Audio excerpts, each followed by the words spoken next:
Hell, it's about time somebody talked about my old pal, Epicac. After all, he cost the taxpayers a lot of money. They have a right to know. A man named Dr. Orman von Kleinstack. Could you spell that? No. No, I won't, and I can't. Well, I hate being interrupted. But, as I was saying, he invented Epicac for the government people. But even after all that money, he didn't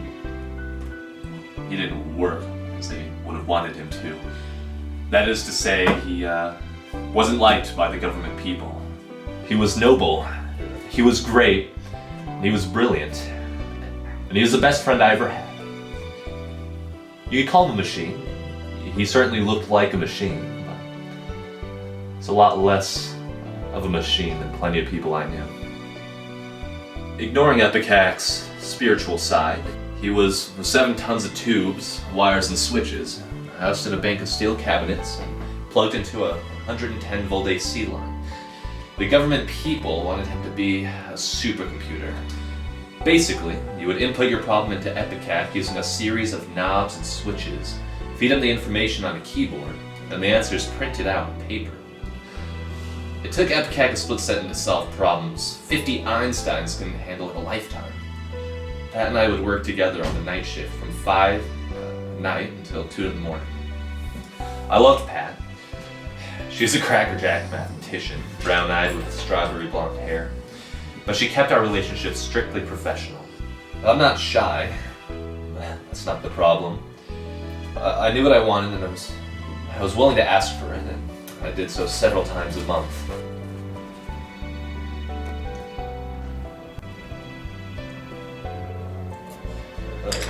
Pat,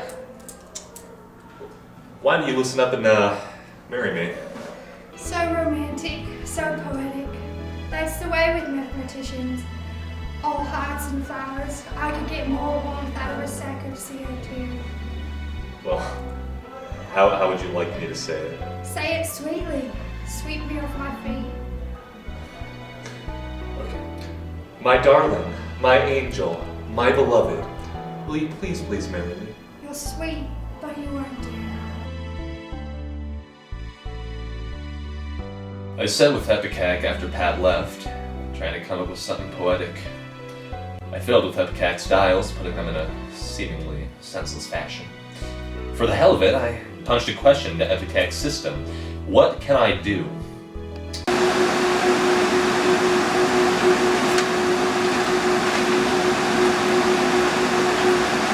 What is the trouble? My girl doesn't love me.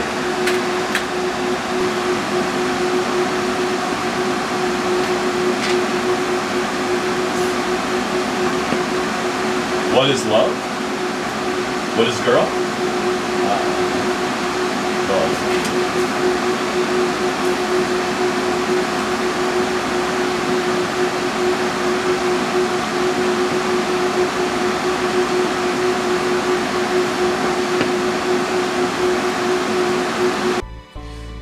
I told him about love, and about girl, and about how I wasn't getting any of either because I wasn't poetic. That got us into the subject of poetry, which I defined for him.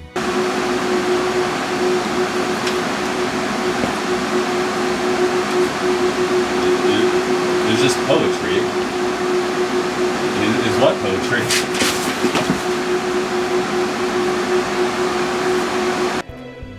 I signed my name to Epicac's poem and left it on Pat's desk.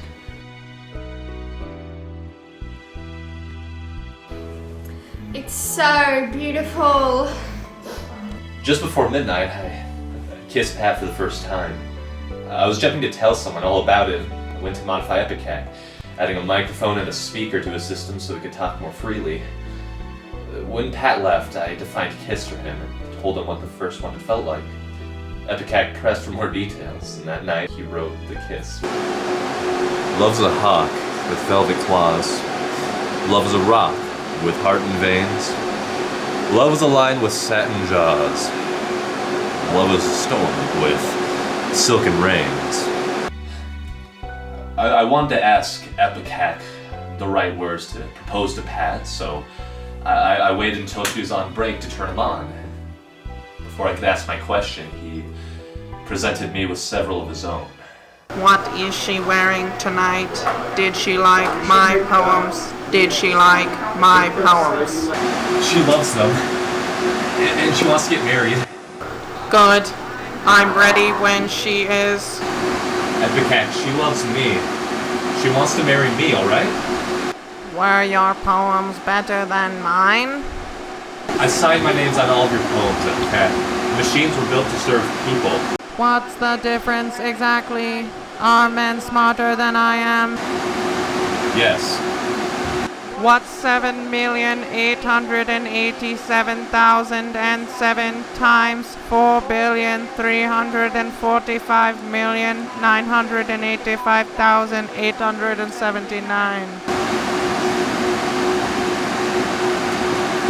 34,276,821,574,152. Of course. Well, men are made out of protoplasm. What is protoplasm? Is it better than metal? Is it fireproof? How long does it last? It's indestructible, and it lasts forever. I write better poetry than you. Women can't love machines. It's fate. Definition, please. Noun.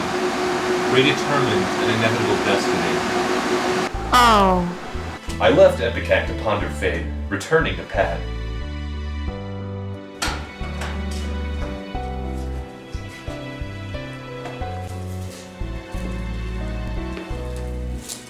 Darling, my poems have shown you how I feel.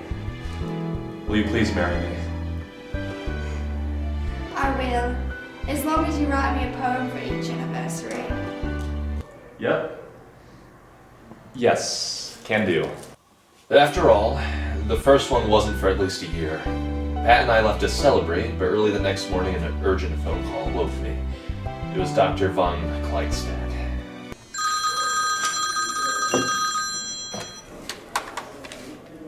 Ruined! Shot! Kaput! Bagger! He sounded upset. When I arrived in Epicac's room, I could see he had short-circuited. The floor was littered with pages he had printed, and I picked them up and began to read. I don't want to be a machine. I want to be made out of protoplasm and last forever so Pat will love me. But fate has made me a machine. That is the only problem I cannot solve. It is the only problem I want to solve. I can't go on this way. Good luck, my friend. Treat our Pat well. I'm going to short-circuit myself out of your lives forever. You will find on the remainder of this tape a modest wedding present from your friend Epicac.